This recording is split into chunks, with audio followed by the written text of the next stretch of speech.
Très chers amis amateurs francophones de thé, bonjour, bienvenue chez moi, Stéphane Erler, le fondateur du blog Tea Masters et de la boutique en ligne tea-masters.com-fr, ça existe en français et en anglais. N'hésitez pas, venez faire un petit tour, surtout pour acheter d'ailleurs le set qui va avec cette classe, ce cours de thé fait partie d'une classe plus importante qu'on poursuit cet hiver sur les oolongs à haute oxydation et les thés rouges de Taïwan. Et aujourd'hui, nous allons étudier le thé probablement le plus important de cette catégorie, le thé qui est légendaire à Taïwan et probablement connu partout dans le monde. Il est souvent copié d'ailleurs dans d'autres pays et c'est la beauté orientale. Alors elle a plein de noms différents, déjà rien qu'à Taïwan et à l'étranger aussi. Je crois que parfois on l'appelle Fancy Oolong, beauté académique, enfin ça c'est les noms que moi je connais un petit peu moins. Les noms à Taïwan que moi je connais, c'est Wu Se Cha, thé à 5 couleurs, Bai Ra Oolong, le thé blanc.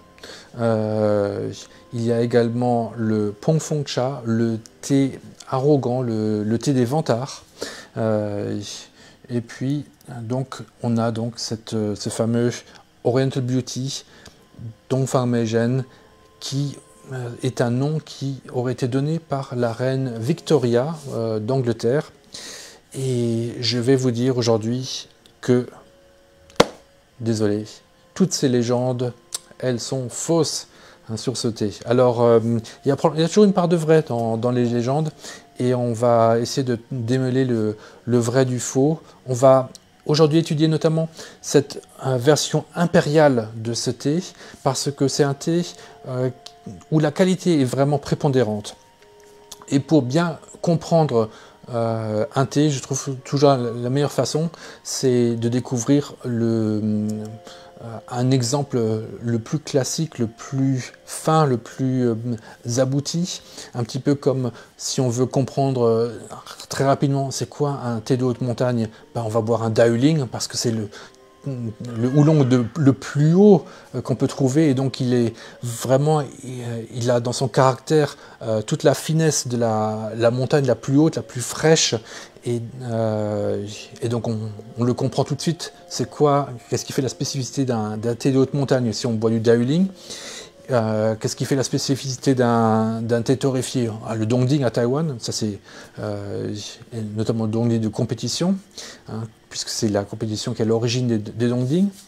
Et pour le beauté oriental, pour bien comprendre le caractère, on ne va pas prendre un beauté oriental de tous les jours, on veut prendre vraiment un grade bien élevé. Donc c'est pour ça que j'ai choisi ce thé-là pour ce premier cours sur le beauté oriental, pour qu'on vraiment, dès le départ, on comprenne bien qu'est-ce qui fait sa spécificité, qu'est-ce qui le rend vraiment si différent des autres thés, que ce soit les thés à faible oxydation et même les autres thés à forte oxydation. Et donc, en regardant un petit peu les feuilles, qu'est-ce qu'on remarque déjà? Déjà, on est interloqué par ces différentes couleurs. On voit un petit peu du rouge, du blanc, du noir, du brun, parfois un petit peu de vert, peut-être un peu moins dans celui-là, mais donc ça nous fait 5 couleurs, et c'est de là que vient une des appellations possibles de ce thé, le thé Wu Se Cha, qui veut dire le thé à 5 couleurs. Il y a également, on voit qu'il y a quand même beaucoup de bourgeons dans ce thé. Les bourgeons, ce sont les types, ce sont les feuilles les plus petites et qui sont aussi les feuilles les plus blanches. Et si on les regarde de très près, on a l'impression qu'il y a un petit peu comme des petits poils qui poussent encore sur ces feuilles blanches. Et d'où l'appellation Bai Ra Oolong, qui veut dire oolong à poils blancs, puisque ce sont des feuilles un petit peu velues. Et ça, c'est une particularité des bourgeons. Hein. Si vous allez si vous avez la chance d'avoir des feuilles dans une plantation et qu'elles sont en train de pousser, si on regarde les bourgeons de très près, vous pourrez regarder sur mon site par exemple, les bourgeons vont toujours être un petit peu velus. Et donc ça, c'est le cas avec ce thé-là, parce que sa particularité, pour le faire très très fin, il est récolté quand les feuilles sont encore très petites. Donc forcément, ça veut dire que on ne maximise pas le poids, mais on essaie de maximiser la finesse. Et c'est ça qui rend également son prix plus élevé, parce que on n'essaie pas d'en récolter beaucoup en quantité, en tout cas en poids, mais on essaie d'en récolter beaucoup, mais des très petites feuilles, très concentrées en arômes. Et ce qu'on espère aussi, c'est qu'elles soient mordues par des insectes. Dont le nom latin, vous le trouverez sur mon site. Ce sont des espèces de très petits criquets verts. Pour ça les Chinois ils appellent ça simplement xiaoluezong, c'est-à-dire petit insecte vert.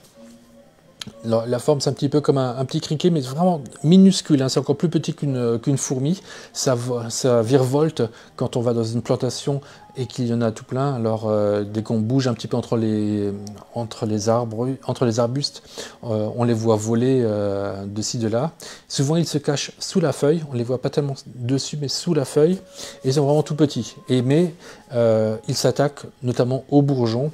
Et leur morsure déclenche un processus de défense de la part de l'arbre qui n'a pas envie d'être mangé forcément, et il envoie des sucs aux feuilles pour les rendre moins attrayantes pour les insectes, mais ces sucs ont la particularité que les arômes deviennent encore plus intenses et qu'il y a des espèces d'arômes un peu sucré et mielleux qui se développent, qu'on n'aurait pas s'il n'y avait pas ces morsures d'insectes.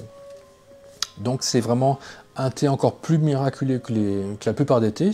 La plupart des thés, on a besoin toujours qu'on ait du beau temps lors de la récolte et qu'on soit sur un sol qui convienne bien à la culture du thé. Ici, non seulement on a besoin du sol, on a besoin du beau temps, mais on a en plus encore besoin des insectes, en plus du fermier. Bon, lui, c'est son boulot, il est là. Mais à la rigueur, les insectes, on leur a rien demandé, mais ils viennent quand même, seulement si on ne met pas de pesticides sur ces plantations. Donc c'est aussi l'un des premiers thés à être organique, pratiquement de nature, parce qu'il a besoin de ces insectes pour réussir. Et donc il y a vraiment toute une difficulté dans la production de ce thé, et il n'a pas été inventé comme ça du jour au lendemain, bien, à moins qu'on croie à cette histoire qui nous dit qu'un jour, un fermier s'est dit « je vais faire un thé en été », et alors que d'habitude, les bons thés, on les fait plutôt au printemps ou en hiver, quand les températures sont plus douces à Taïwan, et tous les autres fermiers se moquaient un peu de lui, ils disaient « oh, t'es un petit peu fada, hein, tu crois que tu arrives à faire du bon thé avec les feuilles en été ?» Et puis lui, il dit « ah non, non, je vais vous le montrer, hein, j'ai envie de nourrir ma grande famille, les fermiers Hakka, hein, c'est une minorité ethnique qui se trouve à Hsinchu et à Miaoli. Ils sont connus pour être des bons travailleurs et d'avoir des grandes familles. Et donc lui, il s'est dit non, je vais faire quand même un bon thé, même en été, même s'il y a plein d'insectes, même s'il fait trop chaud. Et il s'est mis au travail. Il a récolté les feuilles malgré les insectes qui pullulaient dans son champ. Malgré la chaleur, hein, il s'est levé très tôt et il a récolté des feuilles très très petites au lieu d'attendre qu'elles soient grandes. Et puis quand il est allé chez le marchand pour les vendre, il en a retiré un très bon prix, bien meilleur que ce que ses voisins pensaient qu'il allait pouvoir en retirer. Et quand il revient au village, hein, il bombe le torse, et là, il n'arrête pas de se vanter. Et c'est pour ça que dans ce village, on utilise encore le terme de thé du vantard pour qualifier ce thé beauté orientale. Hein, ça fait beaucoup moins poétique, thé du vantard, mais j'imagine qu'il y a une dose de vérité là-dedans, que lorsque les fermiers arrivent à faire un très très bon thé avec ces feuilles qui demandent vraiment beaucoup de chance aussi, ils se vantent, les chevilles enflent et ils sont tout contents d'avoir réussi à faire un thé vraiment exceptionnel. Alors, quand est-ce que ce thé a été fait? Donc la légende voudrait que ce soit la reine Victoria qui ait donné le nom Oriental Beauty à ce thé, mais en vérité, ça ne colle pas vraiment avec l'histoire de Taïwan. Hein, l'année dernière, j'ai fait un petit peu une recherche et j'ai pu montrer qu'il y a eu un avant et un après la colonisation japonaise. Donc avant que les Japonais arrivent à Taïwan en 1895, Taïwan faisait vraiment beaucoup de oolong et la production montait beaucoup. Ils exportaient grâce à l'arrivée de main-d'œuvre et puis des taxes plus faibles à Taïwan qu'en Chine populaire, enfin pas en Chine populaire, excusez-moi, en Chine impériale. Et donc c'était très orienté oolong. Par contre, quand les Japonais sont arrivés, eux, ils ont laissé faire encore le oolong, mais ils avaient également une stratégie de concurrencer la Grande-Bretagne, qui était leur rival impérial en Asie. On se rappelle qu'à l'époque, jusqu'à la Seconde Guerre mondiale, vraiment l'Angleterre était reine sur les mers, mais elle avait aussi beaucoup de colonies en Asie. Grâce à Macao et Hong Kong, ils contrôlaient une partie de la Chine. Les Japonais ont attaqué la Chine déjà dans les années 30. Les Anglais contrôlaient l'Inde. Les Japonais, dans la Seconde Guerre mondiale, ont attaqué la Birmanie, voulaient également aller jusqu'en Inde. Mais du coup, durant cette période-là, quand Taïwan était occupé par les Japonais, il y avait cette compétition entre la Grande-Bretagne et l'Empire japonais. Et au niveau du thé, c'est quoi le thé qui était vraiment le thé phare pour les Anglais? C'était le thé rouge. Et donc les Japonais ne pouvant pas acheter ou ne voulant pas acheter du thé rouge à leurs concurrents, à leurs rivaux anglais, ils se sont dit on va faire notre propre thé rouge, notamment à Taïwan, maintenant qu'on a acquis qu'on a colonisé cette île qui convient si bien au thé. Et ils ont même créé une entreprise qui s'appelle Jedong, hein, dont le nom ressemble beaucoup à Lipton, hein, Jedong, et qui allait faire du thé rouge à Taïwan. Donc ils ont beaucoup développé le thé rouge à Taïwan, notamment également à Sun Moon Lake et sur la côte Est. Et donc ça convient beaucoup mieux au niveau de cette rivalité entre l'Angleterre et le Japon que avec ce développement des thés à forte oxydation et des thés rouges à Taïwan, que ce thé ait été créé à ce moment-là. Et cette référence à l'Angleterre, c'est un petit peu une référence pour montrer, tiens, on arrive à faire des thés comme Lipton, comme Twinings. D'ailleurs, c'est la reine d'Angleterre qui a donné ce nom à ce thé-là. Donc vraiment un bon baratin marketing pour faire passer le thé rouge originaire de Taïwan pour un thé rouge à haute oxydation qui pourrait concurrencer les thés rouges fabriqués par les Anglais. Et d'après moi, il n'y a pas de preuve définitive de cela, mais sur les différentes cours que j'ai pu prendre sur ce sujet, c'est un petit peu le consensus qui s'établit, que ce n'est pas un thé qui date de la période avant les Japonais, mais qui date plutôt de la période japonaise. Alors, on va comme d'habitude, bien préchauffer notre Gaiwan et nos coupes avant de le préparer. Pour bien connaître maintenant les arômes et le goût de ce thé beauté orientale de grade impérial. On peut le sentir également avant. Alors, comme d'habitude dans ma sélection, ce genre de thé est un batch unique, c'est-à-dire ce n'est pas un mélange de différents lots de thé, c'est un seul jour.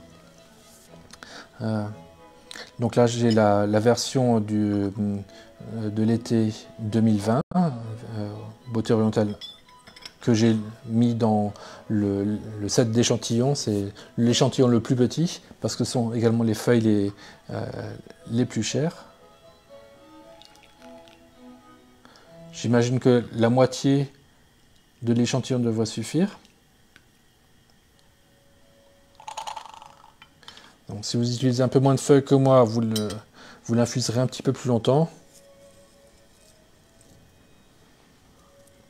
En théorie, pas besoin d'en prendre de trop. Je vais même pas tout prendre, hein. Sinon ça ferait un peu trop. L'eau est bien chaude, on la verse directement sur les feuilles, mais très doucement.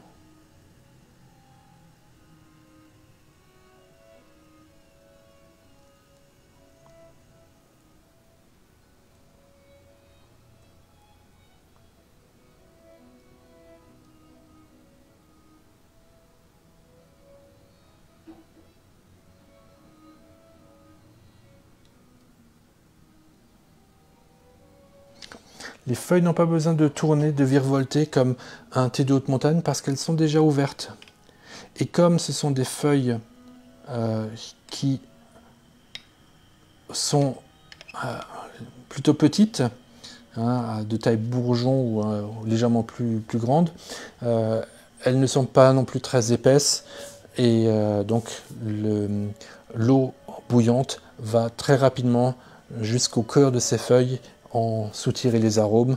Donc ce n'est pas non plus un thé qu'on a besoin de laisser infuser très longtemps, notamment pour la première infusion. Nous y allons calmement, doucement. Profiter de ce moment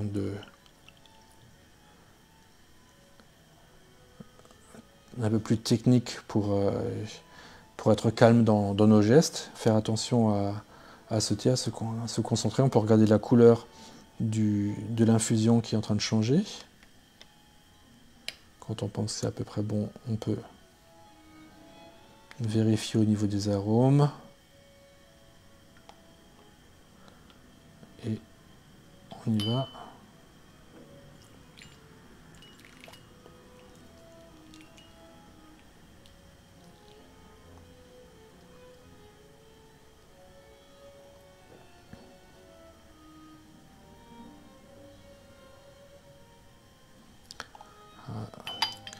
L'infusion de couleur orange clair, orange un peu foncé. Et une très bonne transparence. Et surtout maintenant des odeurs qui sont fantastiques. Fruité, mais avec des notes très très élevées, pas du tout une impression de lourdeur. On est dans la légèreté, bien que ce soit un thé de forte oxydation. Encore un peu jouron, on a presque un bonbon acidulé, on est presque dans le niveau du parfum, plus que du thé, mais ce sont vraiment des arômes totalement naturels, sans aucun produit chimique, ni dans l'implantation, ni par après pour aromatiser les feuilles. C'est tout à fait naturel, mais c'est vraiment incroyable d'arriver à de telles odeurs avec des feuilles naturelles. Et ça, on le doit donc au savoir-faire des fermiers. On le doit donc également au cultivar. Le cultivar le plus approprié pour la beauté orientale, c'est le cultivar Qingqingdapan.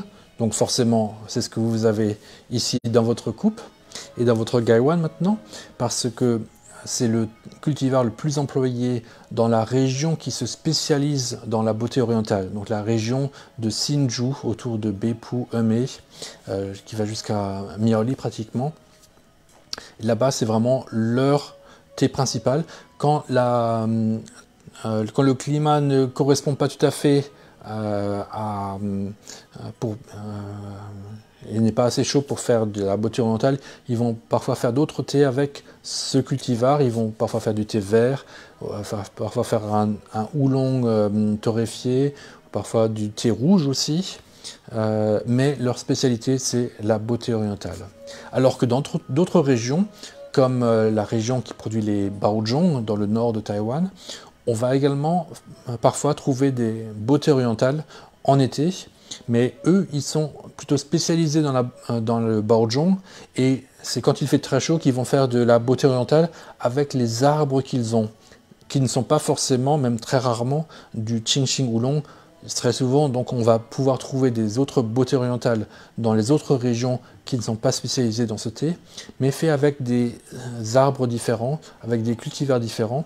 Donc la beauté orientale, ce n'est pas un thé où le cultivar est fixé, il est libre, on peut faire de la beauté orientale avec n'importe quel cultivar, mais la beauté orientale la plus haut de gamme, la plus traditionnelle, c'est la beauté orientale qui repose sur le Qingxing Dapang, donc qui est un cultivar assez proche du Qingxing Oolong qu'on trouve en haute montagne, mais avec un petit peu moins de puissance au niveau du goût, mais encore plus de finesse au niveau des arômes. Et c'est effectivement ce qu'on constate quand on le déguste. Je ne sais pas comment vous êtes, mais moi, chaque fois, c'est dingue. Ce thé fait vraiment penser beaucoup plus à un parfum. Pour moi, c'est Fendi pour femmes. Surtout cette première infusion, elle est tellement légère, tellement suave en bouche. C'est du miel chaud à déguster. Donc vraiment un thé qui convient extrêmement bien en hiver quand il fait froid dehors. Il calme les gorges qui sont un peu irritées et on a l'impression de boire du miel alors que c'est sans calories. J'ai pas mis de sucre, j'ai pas mis de miel, mais le miel il est là.